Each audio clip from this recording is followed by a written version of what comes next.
Ahojte priatelia, vitajte pri počúvaní TVC podcastu. Veríme, že dnešnou témou bude ako váš osobný rast, tak aj rast vo vzťahu s Pánom Bohom obohatený. Ďakujeme, že počúvate naše podcasty.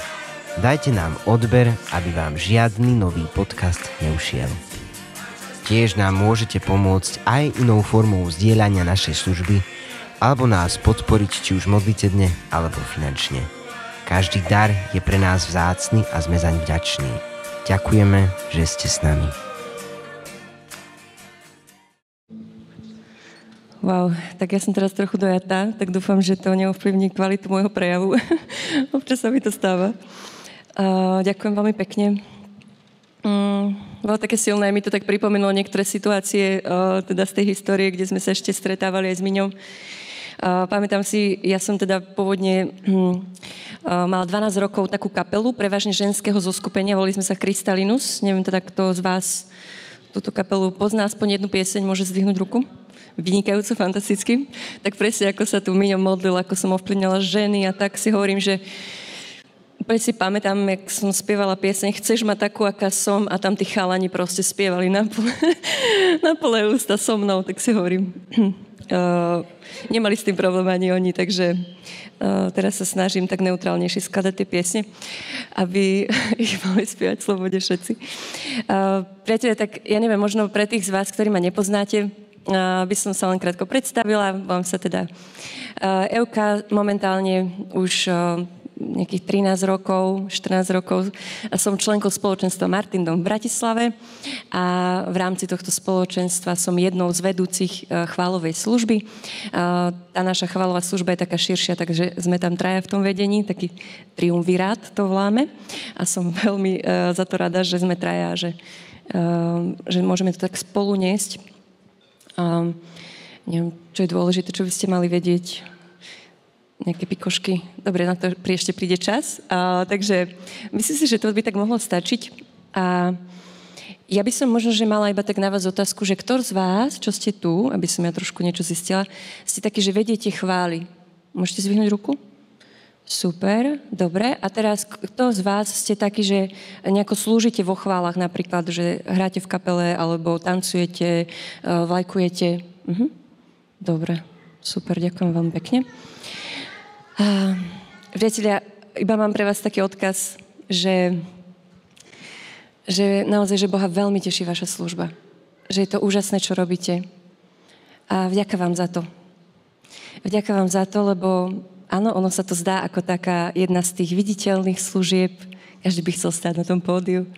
Ale keby tí ľudia vedeli, aké to je tam stať, vidieť všetkých tých ľudí pred sebou, tie očakávania, tak možno by úplne takí nadšení neboli. Takže ja vám ďakujem. Sama to poznám. A v podstate chvály vediem už 27 rokov a prešla som rôznymi fázami v živote.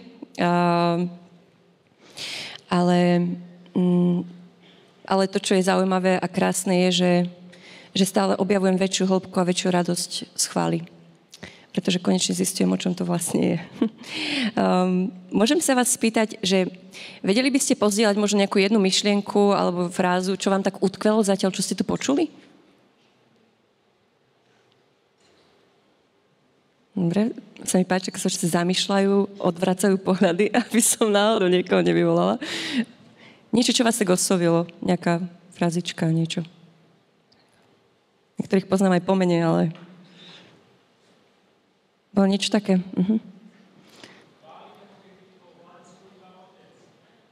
Super, to je veľmi dobrá myšlienka. Ešte niečo?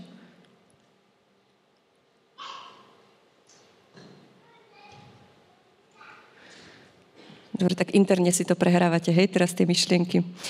Vôbec mi to nevadí, takže skúsime to inak.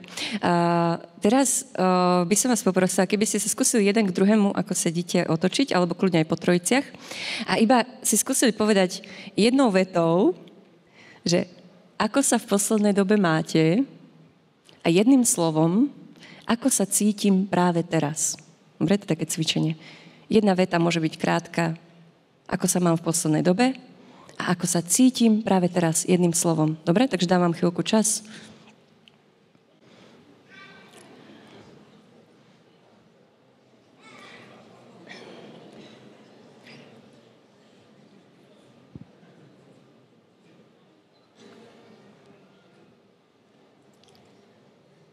skúste dodržať zadanie, nevždy sa to podarí. Zuzička, aj ty niekomu povedz.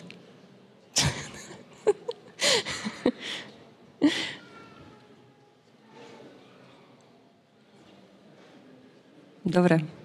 A kto zvládol toto zadanie, môže zdvihnúť ruku? Hej. Bol niekto, kto mal problém napríklad povedať jedným slovom, ako sa cítim práve teraz? Bol tu niekto taký? Všetci ste v pohode, hej? Ja veľmi rada robím takéto akože rýchle zdieľania, keď sa stretávame ako chválový tím a viem, že máme dosť akože veľa vecí pred sebou a zároveň nechcem proste ísť do služby s ľuďmi, o ktorých nič neviem, hej? Čiže keď to chcem tak nejako urýchliť, tak si dáme takéto kolečko, že skús jednou vetou povedať, čím žiješ, možno a potom jedným slovom, ako sa máš.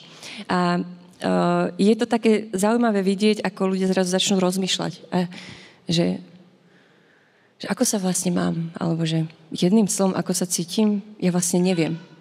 A minule som to tak hovorila jednému členovi kapely, hovorím, že je možné, že ty si sa ešte dnes vlastne nestretol sám so sebou, však?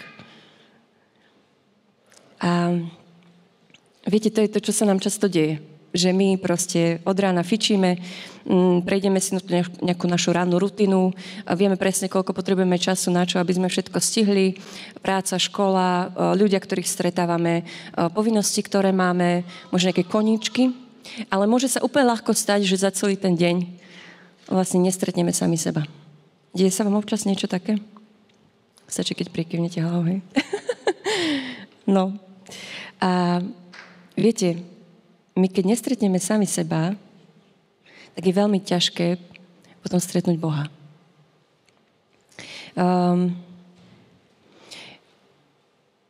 To, čo som možno hovorila aj v takom tom krátkom videu, kde som hovorila o tomto večeri, je, že chcem dnes hovoriť o niečom, čo je veľmi, veľmi vzácne. Je to niečo, čo je náš najväčší poklad, o čom my rozhodujeme, komu ten poklad dáme alebo nedáme. A potom je tu niekto, kto sa celý život snaží nám ten poklad ukradnúť. Pamätám si, keď tu bol John Eldridge na Slovensku, už to bolo pár pekných rokov dozadu, a hovoril o tom, že diabol sa celý náš život snaží o to, aby nám ukradol srdce. Viete, prečo nám ho chce ukradnúť?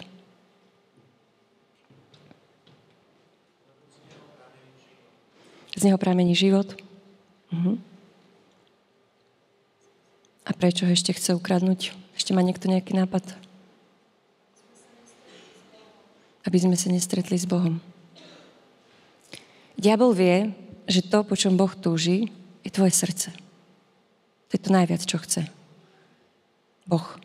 A diabol robí všetko preto, aby Boha okradol o to, čo mu je najvzácnejšie. A diabol má veľa z takých stratégií na to, ako nám to srdce ukradnúť. Napríklad tým, že sme takí zaneprázdnení, že vlastne o to srdce sa nestaráme. Hej, že proste sme tak ponorení do toho víru povinnosti, služby, chválu. Hej, my dokážeme chváliť Boha bez toho, akože v úvodzovkách, bez toho, aby sme vlastne mali aktivované naše srdce. A diabol to robí tým, že nás proste rozptýli, že nás zaneprázdni a že nás vlastne vyprázdni.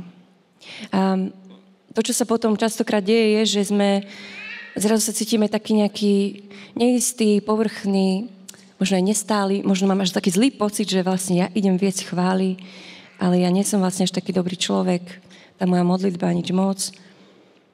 Úzkosti, strach. Hej, len niečo cítime, ale vôbec nejdeme do toho srdca, aby sme zistili, čo sa v ňom deje.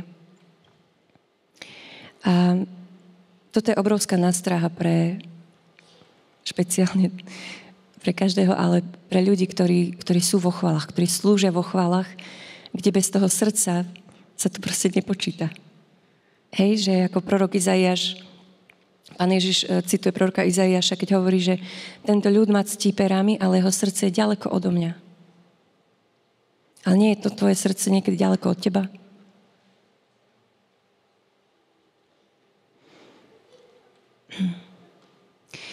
Ja len chcem povedať, že nejdem vás tu ja vôbec teraz ako naháňať do toho, čo by ste mali všetko robiť, aby váš život bol v poriadku, aby ste vy boli v poriadku, aby Boh bol s vami spokojný.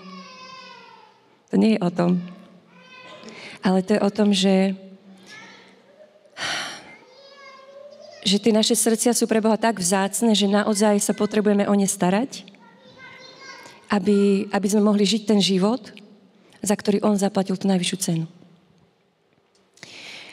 A čo myslíte, ako sa dá chrániť si srdce alebo strážiť si srdce, keď teda z neho vyvierajú tie žriedla života?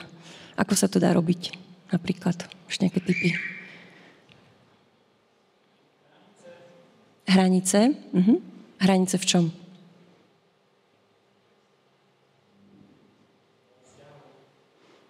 Hranice vo vzťahoch. Chránime si srdce. OK, niekedy sa tak chránime, až sa vlastne zabarikádujeme. A ešte nejaký nápad? Plniť sa Božím slovom, toto bolo normálne ako, že vy ste boli úplne v jednote naraz. Krásne. Ešte niečo?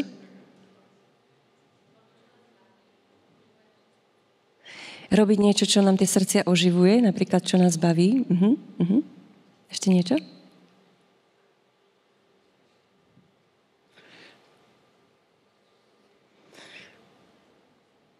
Nič. Dobre. Vynikajúce, ja vám ďakujem za tieto podnety. A ja keď som tak nad tým premýšľala, že viete, momentálne máme ten svet hrozne taký nestály. Je toľko podnetov, neviete kam skôr, na ktorú akciu ísť. Toľko služby, toľko potrieb, toľko ľudí, ktorí sa na vás obrácajú, že niečo potrebujú. A že to, čo by nám mohlo v tom dať taký nejaký pevný základ, je taká jednoduchá vec, volá sa, že poriadok. Poriadok? Ja teda nie som akože strašne zaťažená na poriadok, ale občas si ho tak urobím a vtedy mám pocit, že si upracujem aj v živote. Mávate taký pocit? Super. No a ako by mohol vyzerať ten poriadok v duchovnom živote? Sú rôzni učitelia duchovného života, všeličo vám odporúčajú. Ja som raz počula také jedno veľmi logické a zapamätateľné odporúčanie, že napríklad, ako by to mohlo vyzerať, že spraviť si taký ako keby poriadok, že každý deň mať čas, kedy sa modlím a čítam Božie slovo. Raz za týždeň, aspoň, teda ísť na zhromaždenie alebo na svätú omšu, závisí od toho, že aké denominácii ste. Raz za mesiac, my katolíci sme povzbudzovaní napríklad ísť na svätú spoveď. Možno pre teba to môže byť niečo iné v rámci toho, ako to funguje u vás. A aspoň raz za rok absolvovať nejakú duchovnú obnovu. Aspoň týždeň. Hej, že už len toto, že dať si také piliere poriadku do svojho života, zrazu dokáže ustáliť tie naše bláznoviny, ktoré niekedy žijeme. A v žalme 78, 6 až 8 sa píše: Oni prídu a vyrozprávajú svojim deťom, aby svoju dôveru vkladali v Boha a nezabúdali na Božie diela a zachovávali jeho príkazy, aby neboli ako ich otcovia, vzdorné a zatvrdlivé pokolenie nestáleho srdca, ktorého duch nebol verný Bohu. Lebo veľakrát z tej nestálosti, z tej nestability naozaj dokážeme prísť až k nestálosti, k nevernosti. Je to veľmi ľahké tam prísť. A preto ten poriadok je skvelá vec, ktorá nám môže pomôcť ukotviť náš duchovný život. Neviem, ako vyzerajú vaše nejaké také duchovné návyky, či nejaké máte. Snažíme sa mať všetci však nejaké. Tak nebudeme sa vás takto pýtať, aby ste sa necítili nejaký zahambení, ale možno by sa niektorát pochválil. Čiže to, o čom chcem hovoriť aj teraz, chvíľku, je ten bod číslo 1. A už o tom hovoril dnes aj Mirotot. A to je presne ten každodenný čas tej komórky. Hej. A chcem sa na to spýtať preto, lebo tam nejde o to, čo všetko v tej svojej modlitbe robíš. Nejde o to, koľko toho zvládneš, ale moja otázka je, že ako vyzerá tvoja modlitba, keď ťa nikto nevidí? Ako vyzerá tvoja chvála, keď ťa nikto nevidí?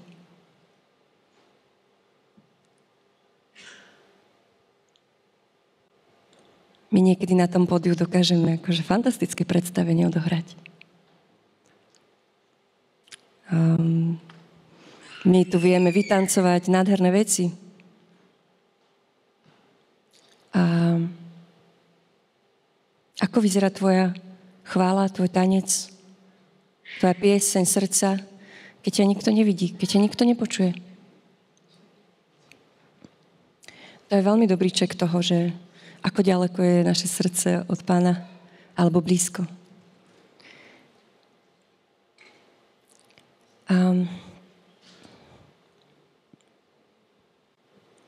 Pretože tá modlitba, alebo komórka, je strašne kľúčové miesto, lebo je to miesto rozlišovania, miesto pravdy, miesto intimity a miesto lásky. Pre človeka, ktorý žije chválou, ktorý slúži vo chválach, ktorý vedie vo chvále iných ľudí, alebo ich učí, ako chváliť, je absolútne kľúčové mať každý deň čas, kedy sa nechá milovať Bohom. Kedy sa nechá milovať Bohom. Lebo chvála je odpoveď na Božiu lásku. Ak ty tú lásku nezažívaš, ak sa s ňou nestretávaš, chvála sú len prázdne slova. A potom niekedy sa cítiš ako taký fejker. Ja chválim Boha, ale vlastne neviem, či tomu verím. Kedy si sa stretol s Božou láskou naposledy? Kedy si prežil to, že Boh ma miluje? To nie je o tom, že by on raz nás miloval viac, raz menej, ale že my nestáleho srdca lietame kade-tade, nie že by sme sa zastavili a naozaj sa vystavili tejto láske. A to je strašne kľúčová vec, priatelia. Keď my nebudeme žiť z tejto lásky, my budeme naozaj hrať predstavenia na tom pódiu. Keď nebudeme vstupovať do tej blízkosti s Bohom v tej komórke, my si budeme kompenzovať náš duchovný život na pódiu. Ale to nie je úloha vedúceho chvál, aby si proste prišiel vyriešiť svoj osobný čas s Bohom pred všetkými ľuďmi. My do tej služby vstupujeme s tým, že vieme, odkiaľ vychádzame a čo z tej komórky vynášame. Ja už som toto veľakrát zažila a vôbec sa netvárim, že mne sa to nikdy nestalo, hej? Potom. Že vychádza z nás to, čoho sme plní. Hej? Proste takto to funguje. A zažila som proste vedúcich chvál, pri ktorých som hneď vedela, čím prechádzajú v živote, hej? Lebo to proste ide. To ide cez výraz, cez slova, cez to, čo sa modlia. Lenže viete, tá naša služba je služba. My slúžime Bohu a slúžime ľuďom. A to, čo je úloha vedúceho chvál, je proste oslavovať kráľa kráľov a pomôcť ostatným, aby sa mohli pripojiť k tej oslave. Aby tam neostali sami. Preto je to vedúci chvál, hej? Lebo proste sa má starať aj o tých ľudí. Neznamená, že je zodpovedný za to, či ostatní chvália, ale že proste snaží sa ich tam zapojiť, snaží sa ich strhnúť so sebou. Poď, ukážem ti toho nádherného Boha, ktorého som dnes ráno stretol vo svojej izbe. Poď, ty si nevieš ani predstaviť, aký je úžasný. Ty si nevieš ani predstaviť, ako ťa miluje.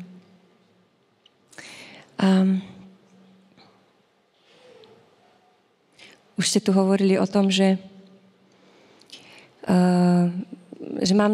mám hrať chvály, ako keby to bolo iba pre Boha Otca. Niečo také tu zaznelo? Že ako by iba on sedel v hľadisku? Niečo také? Nech tak povedal, hej? Presne tak. No, lenže ono je to totiž to ťažké zrazu si začať niečo predstavovať akože v tom live streame tej služby. My sa s týmto pohľadom potrebujeme stretnúť ešte skôr. A tá komórka je miestom, kde my sa potrebujeme stretnúť pohľadom s Bohom.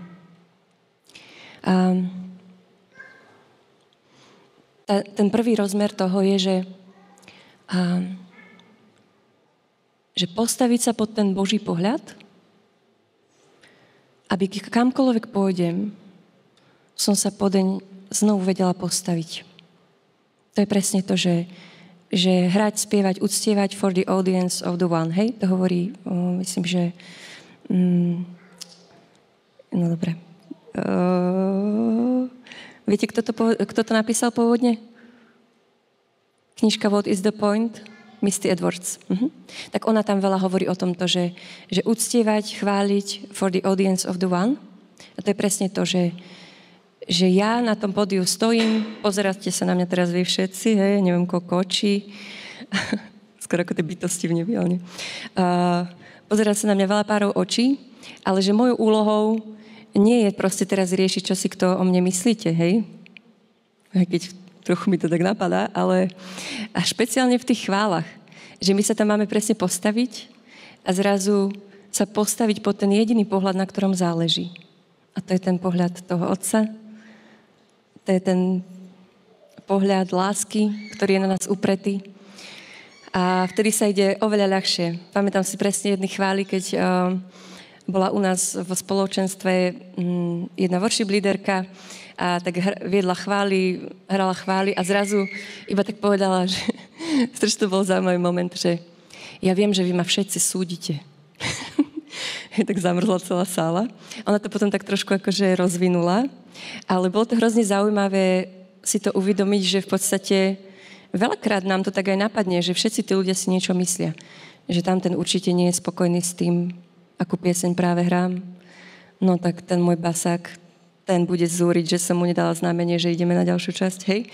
Že pod koľkými pohľadmi proste stojíme v tej službe. Alebo ja neviem, čo tak tanečničky môžu riešiť, ja neviem, mám dosť dlhé tie šaty, ja neviem, hej, čo riešite, hej, na tom pódiu.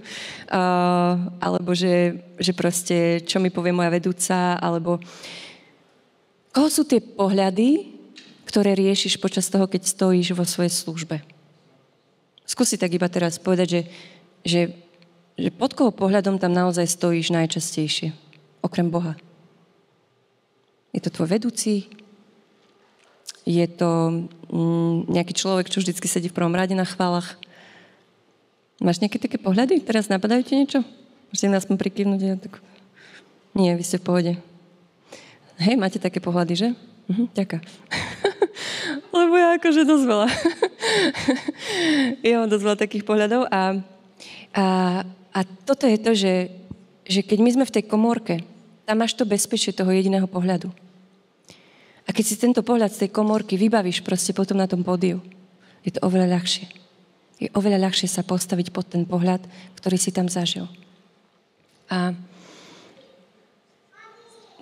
ten druhý smer je to, že na koho upieraš ty svoj pohľad, keď chváliš. Na koho sa pozeráš? Na koho sa pozeráš? Ja to niekedy tak až preháňam, ja niekedy tak zavriem oči, snažím sa nevidieť, čo tí ľudia robia.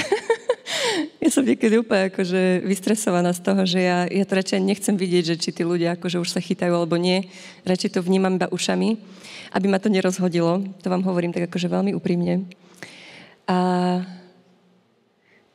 Ale neodporúčam, lebo môžete si aj zuby vybiť, alebo tak, hej, keď úplne akože sa tam tak strátite trochu. Občas trafíte mikrofón. Takže iba to vám chcem povedať, že tam nejde o to, že na ľuďoch nezáleží, alebo je mi jedno, kde tí ľudia sú. Ale že kto je ten, komu spievam tú pieseň? Kto je ten, ktorého tam v tom celom zvelebujem, uctievam, hľadám? Koho tvár hľadám? Koho pohľad hľadám? Hej? A my veľakrát tak spievame, nie, že neviem, Pane, hľadáme Tvoju tvár a neviem čo a pritom celý čas riešime, neviem, možno čo budem večerať, možno riešim to, že ty kokso, túto pieseň už by sme mali asi prestať hrať a dať niečo rýchlejšie, hej, alebo že koľkokrát to mám zaspievať, aby sa tí ľudia chytili, hej, že to sú akože bežné veci. Neviem teda, či iba ja to tak mám. Zažívate to niekedy? Ďakujem veľmi pekne. No a tu sa dostávam k tomu, že viete, keď my v tej komórke, kde neriešime tieto veci, sme naučení pozerať sa na tú tvár nádhernú. Tvár toho, ktorý je najkrajší z ľudských synov. Na tú nádhernú, láskavú tvár. Tak jednoducho, keď vidíme na to pódium, tak znovu tú tvár vieme vidieť. A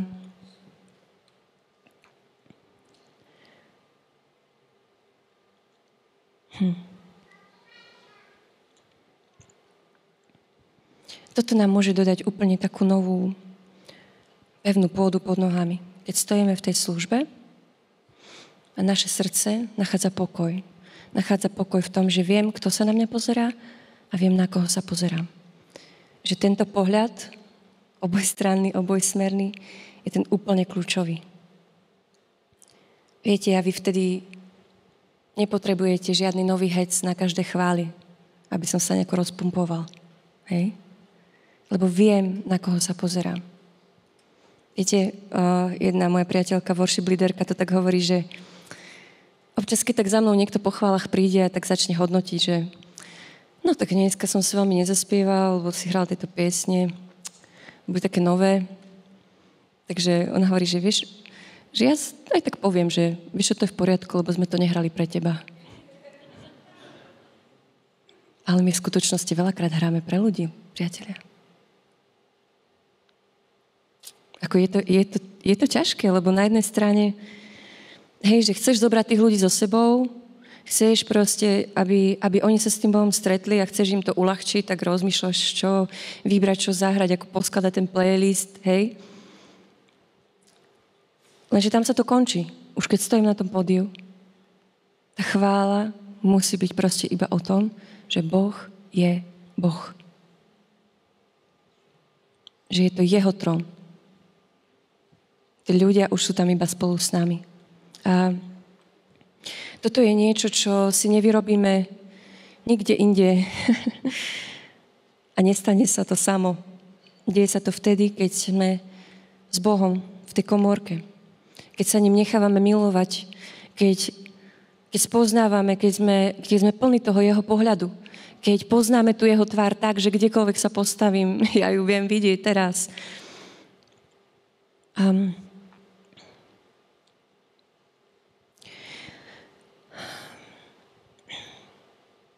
A to všetko je o tom srdci. My potrebujeme Boha stretávať tam. Potrebujeme ho stretávať tam a preto je to srdce také kľúčové. Bo diabol vie, že keď nám ukradne srdce, my sa s Bohom nestretneme. Nemáme sa kde. Kde vo svojej mysli, tam nám vie všeličo naskakať. A keď si možno povieš, že dobre, veď sa aj snažím, aj sa modlím, aj tak sa mi dejú ťažké veci a že niekedy je proste to moje srdce príliš zranené, príliš bolavé. Ako mám vtedy chváliť Boha? Ako sa mám tam postaviť a tváriť sa, že som v pohode, keď nie som? Dopraj si čas. Dopraj si čas, aby sa to srdce mohlo vyliečiť. Keď proste ti je ťažko, ty sa nemusíš nutiť do toho, že budeš tie chvály viesť. Viete, my niekedy tak ideme proti sebe samým. A ešte sme aj presvedčení, že to je Božia vôľa. Že my sami na sebe páchame najväčšie násilie. A ja vám len chcem povedať, že to srdce je niečo naozaj vzácne a krehké. Že my iné nedostaneme, hej, hovorí sa, hej, že dávam nové srdce z mesa, ale ja verím, že ty už to srdce z mesa máš. To už nie je kameň. Kamenné srdce nechváli Boha, ale srdce z mesa áno, a srdce z mesa je zraniteľné. A srdce z mesa proste potrebuje starostlivosť, potrebuje bezpečie, potrebuje blízkosť, potrebuje načerpať, potrebuje, aby malo aj čas si oddychnúť. Aby malo čas, možno znovu len, viete, tá služba na tých podiach nás vie dohnať úplne akože mimo. Ja si pamätám, keď som bola v projekte Godzone, ešte úplne na začiatku, ja som začala mať presne tento pocit, akože to je skvelý projekt. Super, tam vôbec nešlo o ten projekt, ale išlo o tie podia, kde zrazu Tam bolo 5000 ľudí, hej, to už je nič oproti tomu, čo je dnes, ale vtedy 5000 ľudí, akože bolo fakt dosť. A ja som normálne mala pocit, že ja chodím taká vyprázdnená odtiaľ. Že ja nestíham, že ja nestíham dotankovať, že ja nestíham to srdce proste zásobiť tou láskou, tým pohľadom, že ja som pod tými pohľadmi ľudí a že ma to proste vysáva. Tak som jednoducho odišla. Nemusí to každý pochopiť, ale ja som vedela, že ja potrebujem tú blízkosť viac, ako som schopná byť na tom pódiu.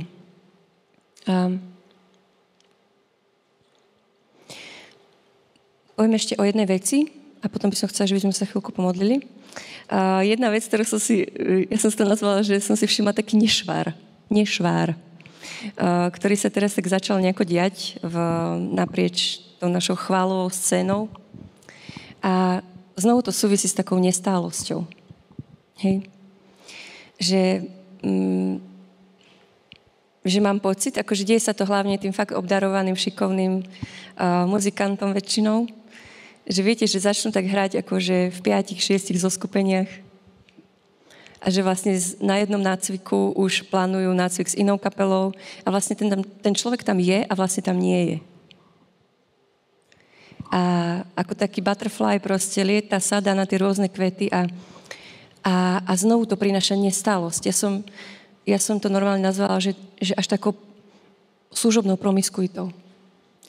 Hovorila som to jednému človeku, ktorého som si to všimla, že sa má ťažko, že je vnútorne úplne rozbitý, ale tomu nebránilo v tom, aby proste slúžil v X projektoch. A keď som mu toto povedala, tak vlastne potom už sme sa tak menej zhovárali. Nebolo to príjemné, ja som mu to chcela povedať naozaj s tým najlepším zámerom, že znovu, pokiaľ je to proste tá lákavosť tých príležitostí, tých možností a zároveň prepájame sa navzájom, hej, je to super.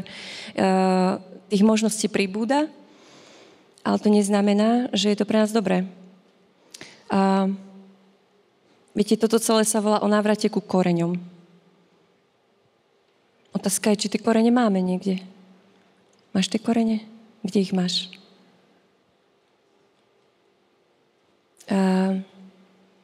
A my potrebujeme sa zakoreniť. Potrebujeme mať to miesto, kam patríme, kde nielen slúžime, ale kde sme doma. Hej? Že my ako uctievači môžeme byť charizmatickí, zaujímaví, budú nás volať kade tade. Ale že kde máš domov? My bez toho domova nás to odveje. My stratíme to srdce. A neviem, či niečo z toho, čo som hovorila, môžeš kľudne, Jožko, sa veľmi teším, že si tu a že si nezaspal.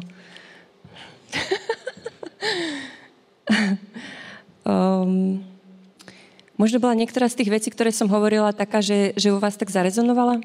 Našiel si niekto niečo také, že to v ňom tak zarezonovalo? Môžete iba zdvihnúť ruku? Aby som vedela? Super, ďakujem vám veľmi pekne.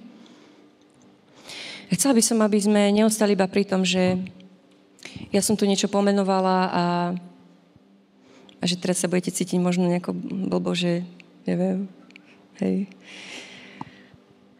Ale pozývam vás, ak chcete, možno tých, ktorých niečo zarezonovalo, aby ste sa kľudne teraz postavili. Budeme sa chvíľočku modliť. Kľudne môžeš, Jožko, hrať aj niečo krásne, nielen kvinty, alebo čo to som. A možno si skúste tak zavrieť oči. Iba si skús zavrieť oči.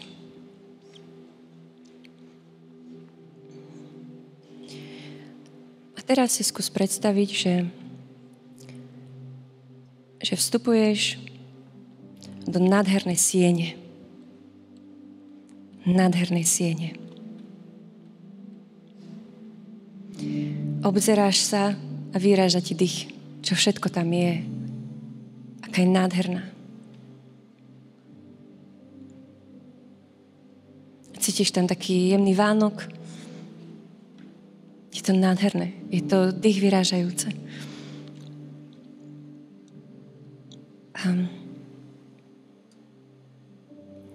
A zrazu z druhej strany prichádza Ježiš. Prichádza k tebe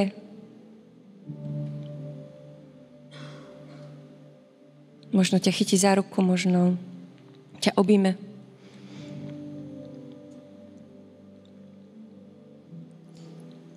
Aj veď tak povie, vitaj vo svojom srdci.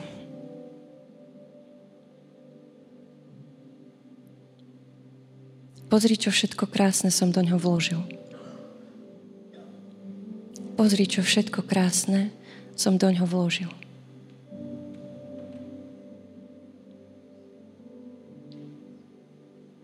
A môžeš sa pozerať po tej sieni.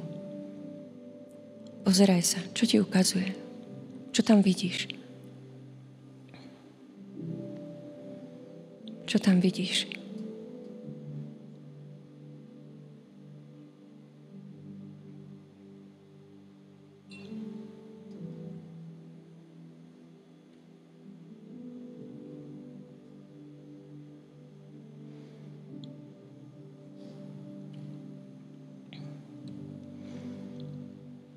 A môžeš sa spýtať Ježiša, Ježiš, je v tejto sieni niečo, čo tu nemá byť? Čo tu ty nechceš? Ak áno, čo je to?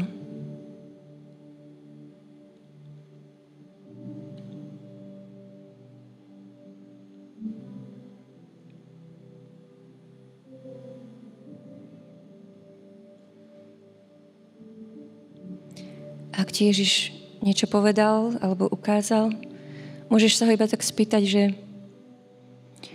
Ježiš, a čo s tým urobíme?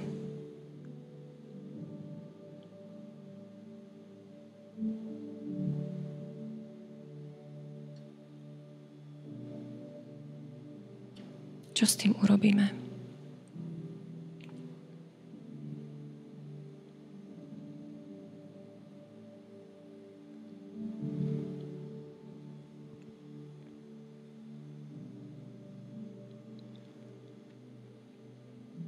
A môžeš sa spýtať, Ježiš, je niečo, čo by si chcel, aby tu bolo a nie je tu?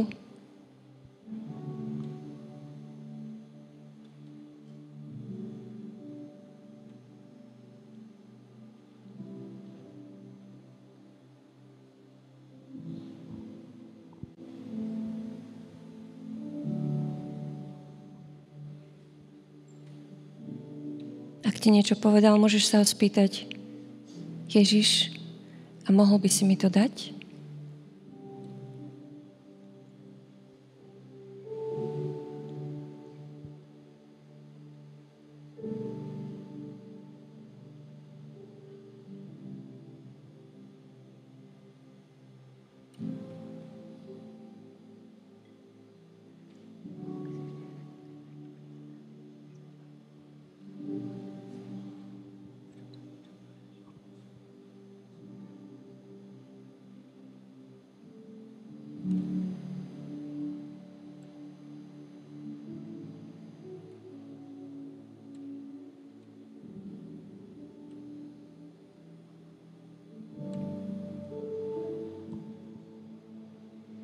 Túžim sa vrátiť do srdca chvály, kde si jedine Ty, Ježiš. Odpusť mi, Pane, že neverný som, si to jedine Ty, jedine Ty, Ježiš. Túžim sa vrátiť do srdca chvály, kde si jedine Ty, jedine Ty, Ježiš. Odpusť mi, Pane, že neverný som, si to jedine Ty, jedine Ty, Ježiš. Túžim sa vrátiť do srdca chvály, kde si jedine Ty, jedine Ty, Ježiš. Odpusť mi, Pane, že neverný som, si to jedine Ty, jedine Ty, Ježiš. Ježiš, túžime potom, aby naše srdcia sa stali tým miestom, tým srdcom chvály.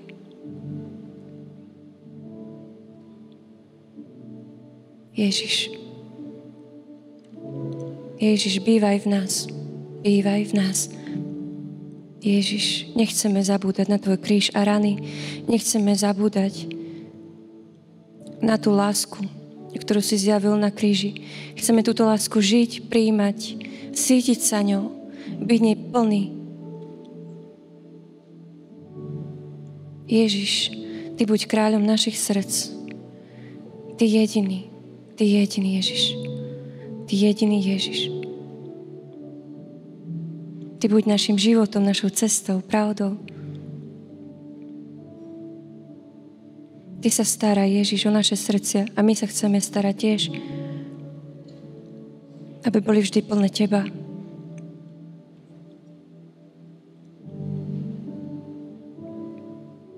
Bo Ty si toho hoden.